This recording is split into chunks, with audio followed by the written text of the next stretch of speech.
नमस्कार दोस्तों, जय श्री राम।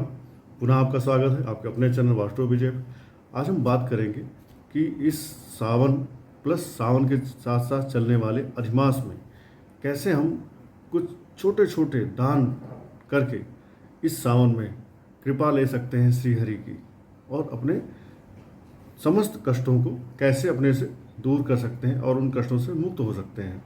और आप सबके लिए एक खास घोषणा है, अनाउंसमेंट है। आप सब ज्योतिषी सलाह के लिए, वास्तु संबंधित सलाह के लिए या किसी धार्मिक अनुष्ठान से संबंधित मुहूर्त आदि के जानने के लिए मुझसे संपर्क कर सकते हैं।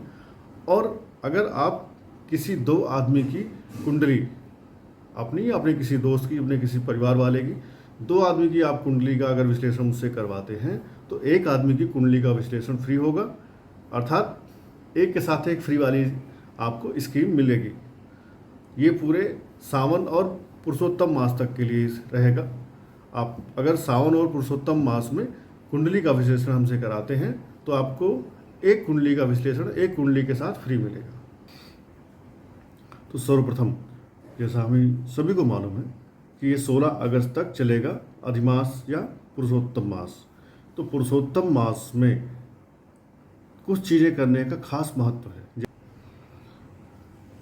वैसे तो पुरुषोत्तम मास में या किसी भी अच्छे अवसर पर आप कोई भी दान, पुण्य, दान, व्रत, अनुष्ठान कुछ भी करते हैं तो उसका महत्व कई गुना बढ़ जाता है।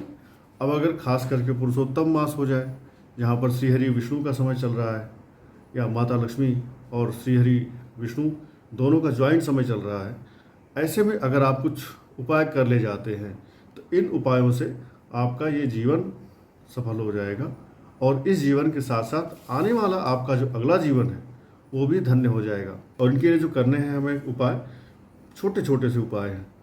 वो छोटे छोटे उपाय क्या हैं? ये श्री हरि के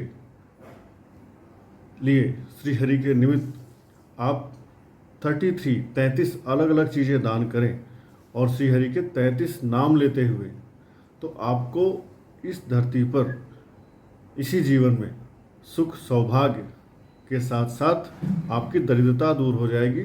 सुख सौभाग्य आपके जीवन में भर के आने लगेगा। यदि आप श्री हरि के 33 नामों को बोलते हुए 33 अलग अलग चीज़ें दान कर देते हैं तो आपके पास धन, वैभव, सुख, समृद्धि, पुत्र, पौत्र अर्थात बेटा और नाती, बेटे का बेटा होता है पौत्र, ये सब सुख आपको श्रीहरि इस जन्म में ही देंगे।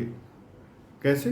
सिंपल सी, कोई भी 33 चीज़ें आप दान करें और श्रीहरि के 33 कोई भी नाम आप ले सकते हैं। आप विष्णु जी के 108 नाम डाउनलोड कर लीजिए, उसमें से भी 33 नाम कोई भी आप लेते हुए 33 चीज़ों का दान करें। 33 चीज़ों का दान आप कब करें? इस पूरे पुरुषोत्तम मास में कभी भी करें। बस योग्य आदमी ढूंढें। ऐसा ना हो कि किसी का पेट पहले से भरा हुआ है, आप उसको दान कर रहे हैं, उसको दिए हुए दान का उतना महत्व नहीं रह जाएगा जितना आप किसी नीडी आदमी को दान करेंगे तब होगा। तो किसी नीडी आदमी को दान करें, 33 चीज़ों का दान करें और 33 नाम लेते हुए आपको दान करना है, जिससे आपको श्रीहरि पुत्र, पौत्र, धन, वैभव, संपदा ये सारी चीज़ें दे देंगे। अब इस पुरुषोत्तम मास में कुछ चीज़ें हैं जिनको आपको दान देने से अच्छे फल मिलने वाला है। वो कौन कौन सी चीज़ें हैं? उनमें सबसे पहले उसमें आता है दीपदान। इस पुरुषोत्तम मास में अगर आप दीपदान करते हैं मंदिर के सामने, किसी गौशाला के पास, किसी तालाब के पास, किसी नदी के पास, किसी जलाशय के पास, दीपदान यदि आप करते हैं, रेगुलर कर ले जाते हैं पूरे पुरुषोत्तम मास, तो बहुत ही अच्छी बात है। और रेगुलर नहीं कर पाते हैं किसी वजह से, तो कम से कम सोमवार, गुरुवार, शुक्रवार, शनिवार और अमावस्या और पूर्णिमा जो आ रही हैं, इनमें आप करते रहते हैं तो आपको सुख सौभाग्य मिलता है। ऐसा करने से आपको व्रत करने का पुण्य प्राप्त होता है, तीर्थ यात्रा करने का पुण्य प्राप्त होता है। ये समझिए कि आप बिना तीर्थ पर गए हुए ही तीर्थ यात्रा कर रहे हैं, ऐसा पुण्य आपको श्रीहरि प्राप्त करा देंगे। तो तीर्थ यात्रा का पुण्य अगर आपको घर बैठे केवल दीप दान करने से प्राप्त हो जाए, और दीपक किसका जलाना है, घी का या तिल के तेल का। और अगर आप मान लीजिए मंदिर, शिवालय, गौशाला, तालाब, नदी के किनारे नहीं जा पा रहे हैं, तो कम से कम अपने घर के बाहर दाहिनी तरफ जलाइए दिया। घर के बाहर तो जला ही सकते हैं, इससे भी आपको पुण्य प्राप्त होगा, तीर्थ यात्रा का पुण्य प्राप्त होगा। तो दीप दान करने से आपका क्या फायदा हो सकता है, ये आपने जाना। इसी कड़ी में दूसरी चीज़ जो आप दान कर सकते हैं क्या है, दूसरी चीज़ है पुआ, मालपुआ का। आपने कई बार मालपुआ खाया होगा, देखा होगा। यदि आप इस पुरुषोत्तम मास में 33 मालपुए, 33 मालपुए बना करके किसी कांसे के बर्तन में रख करके किसी योग्य आदमी को, किसी नीडी आदमी को ये दान कर देते हैं, या श्रीहरि के मंदिर में जाकर के आप भोग लगाते हैं और ये प्रसाद में सबको बंटवा देते हैं। बर्तन सहित आपको ले जाकर के वहाँ पे दान देना है, बर्तन नहीं ले आना है। बर्तन जिसको आप देंगे, चाहे मंदिर में, चाहे किसी आदमी को, किसी ब्राह्मण को, बर्तन सहित आपको दान करना है।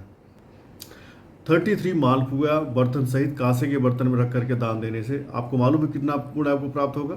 आपको पुण्य प्राप्त होगा जैसे आपने पृथ्वी दान कर दिया। पृथ्वी दान करने के बराबर पुण्य प्राप्त होगा आपको केवल मालपुआ, 33 मालपुआ कांसे के बर्तन में दान करने से। ये आपको कब करना है, यदि आपके पास समय है, सामर्थ्य है, क्षमता है, तो पूरे पुरुषोत्तम मास में करें। अदरवाइज चतुर्थी, अष्टमी, नौमी, इन तिथियों में जरूर करें। और अगर इन तिथियों में भी नहीं कर पा रहे हैं तो कम से कम एक तिथि में जरूर करें।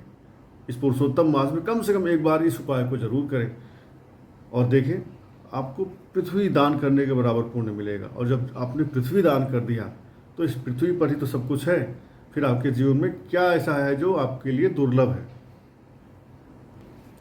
और जो मालपुए हमें बनाने हैं वो गुड़ और देसी घी से बनाने हैं।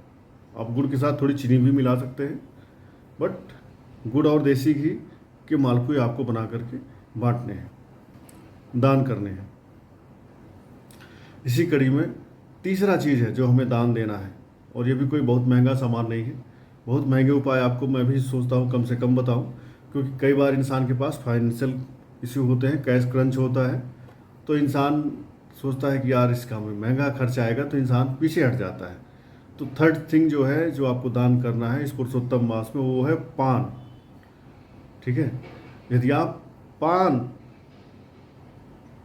अथवा पान में पड़ने वाले सामान, जैसे पान के साथ लौंग, इलायची, कस्तूरी, केसर, कपूर, चूना, कत्था, ये सामान आप किसी ब्राह्मण को दान करते हैं, अर्थात पान का दान करते हैं। पान तो आप एक बार दान करेंगे, तो आप पान के साथ चाहें तो चूना, कत्था, लौंग, इलायची, सुपारी, ये चीज़ें उसको थोड़ा ज़्यादा मात्रा में आप किसी लिफाफे में, पोटली में दान कर सकते हैं। पान हरे पत्ते आप दान दे सकते हैं, या पान का बीड़ा बनवा के दान दे सकते हैं। यदि आप इसको दान करते हैं किसी ब्राह्मण को, तो आपको क्या होगा, आपको सुख, समृद्धि और ऐश्वर्य, और इन सब के साथ साथ आपकी जो धन की समस्या है वो खत्म हो जाएगी।